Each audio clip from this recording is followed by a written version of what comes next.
今日同大家 share 一個關於 Cranberry 點樣幫助我哋預防長者尿道感染嘅研究。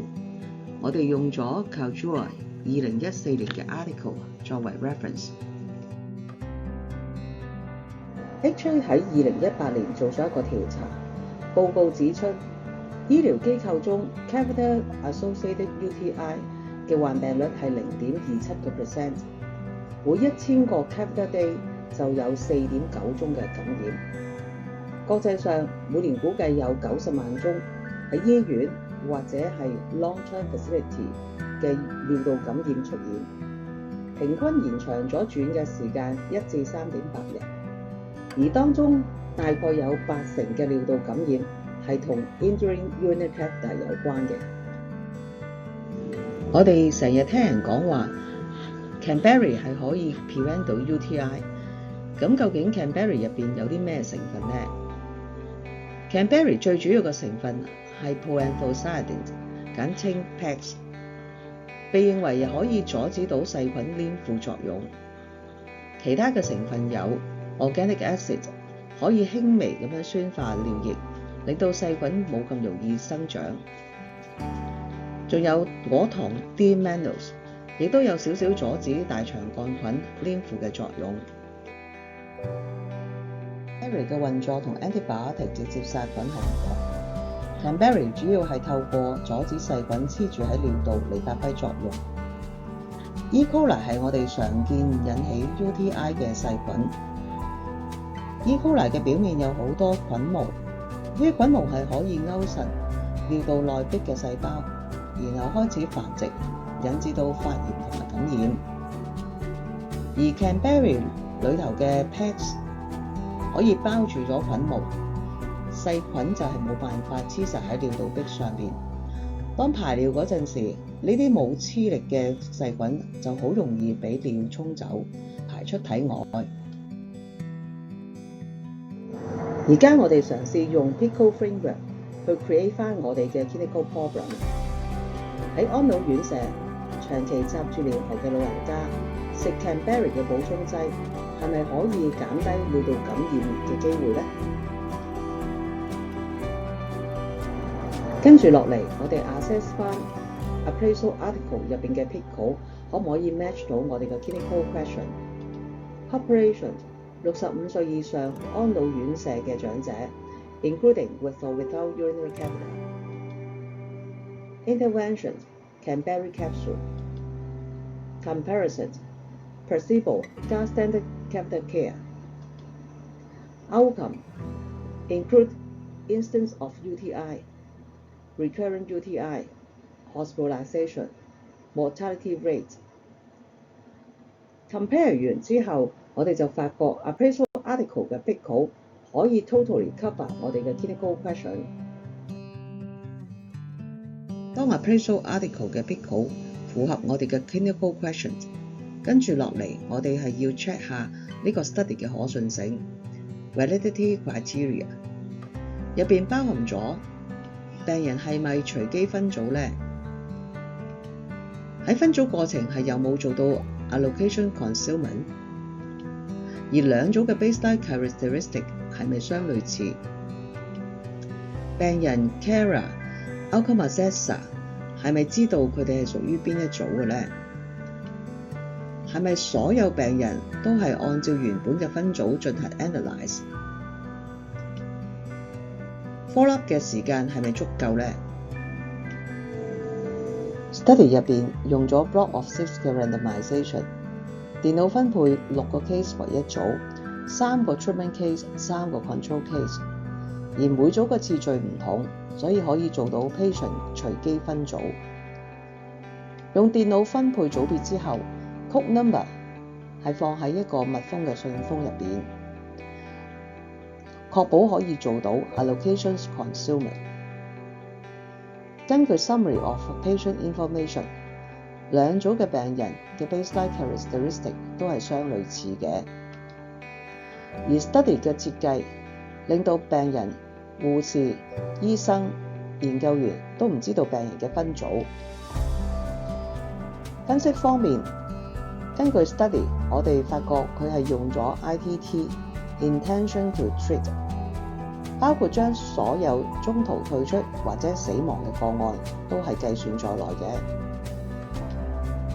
study 喺6同埋12個月都有 follow up 到 case。呢個 study 係符合咗以上嘅條件，所以結果係可信程度好高嘅。跟住我哋再睇下 study result。喺 cumulative incidence curve 入邊可以睇到研究嘅12個月 high UTI risk group with clinical definition 嘅組別裏邊有幾多人係會出現新嘅 UTI。換句話意思係問緊，如果我食呢隻丸1年，我有幾多嘅機會有 UTI 嘅感染？喺圖入邊，實線係代表 Cranberry 組，而虛線係代表 Placebo 組。我哋睇下左下角，研究開始嗰陣時，所有人未感染，所以個曲線係從0% 開始嘅。研究會持續追蹤每一次嘅 UTI 喺幾時發生，而 Cranberry 組同埋 Placebo 組嘅曲線大概係喺 treatment 2個月之後開始分差。Placebo 組嘅曲線升得快啲、高啲，意思係隨住1年時間嘅過去，呢個組別有更大嘅比例人會感染到 UTI。而 Cranberry 組嘅線條係升得慢啲，最後嘅位置亦都低啲，意思係呢一個組別入邊整體感染嘅人數係比例比較少。我哋會見到虛線同埋實線喺幾個月後有明顯嘅分開。另外呢個組別嘅 log rank test p-value 係0.026，代表食 Cranberry 真係會令到 UTI 減少嘅。而呢個結果唔係好彩或者係隨機巧合，係真係有 statistical significance。再睇下整體嘅 study result， 其中有2個 subgroup 有明顯嘅效果。第一個 clinically defined 嘅 UTI high risk group， 佢嘅 hazard ratio 係0.74， 意思係同 placebo group 比較，食 Cranberry 可以將 clinically 嘅 defined UTI 風險降低 26%。ARR 等於22，即係為每年100位 high risk 院友當中 ，Cranberry 可以幫到22位嘅院友避免到1次尿道感染。而 NNT 等於5，即係我哋俾5位 high risk 嘅院友食1年嘅 Cranberry 補充劑，就可以成功預防到1次嘅 UTI 感染。第二個 clinically 嘅 defined UTI 冇用 urinary catheter 嘅 high risk group 院友係等於0.67，即係對於呢班冇用 catheter 但係屬於 high risk group 嘅院友，Cranberry 嘅效果更加明顯，可以將尿道感染率降低33%，而 NNT 係4。refer 翻以上嘅 study results， 我哋再 assess 一下 Cranberry 嘅應用性。study 係用安老院舍長者 high risk 嘅人士，包括係有 catheter、糖尿病或者係之前有 UTI 嘅感染。成本效益方面，可以減少到尿道感染，減少咗用抗生素，同埋減少咗使用醫療服務。雖然 Cranberry supplement 係有一定嘅成本，但係長遠可能會慳到治療嘅費用。但係要注意嘅係 proper 嘅 catheter care 同埋 adequate 嘅 hydration 仍然係最基本，係唔可以單靠 Cranberry supplement 嘅。另外Optimum Cranberry dosage 係仲未能確定到嘅，所以係需要有其他嘅 study 去 support。最後總結，對於有用或者冇用 urine catheter 嘅院友 ，Cranberry supplement 都係有效咁樣減低 UTI 感染嘅風險。但係如果用 strict definition 去衡量，就見唔到有明顯嘅效果啦。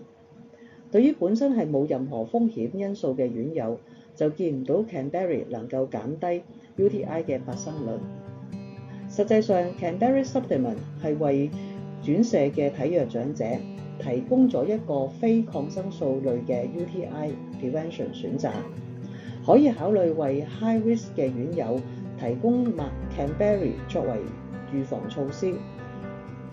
但係 proper 嘅 catheter care 同埋 adequate 嘅 hydration 始終都係最基本、最重要嘅。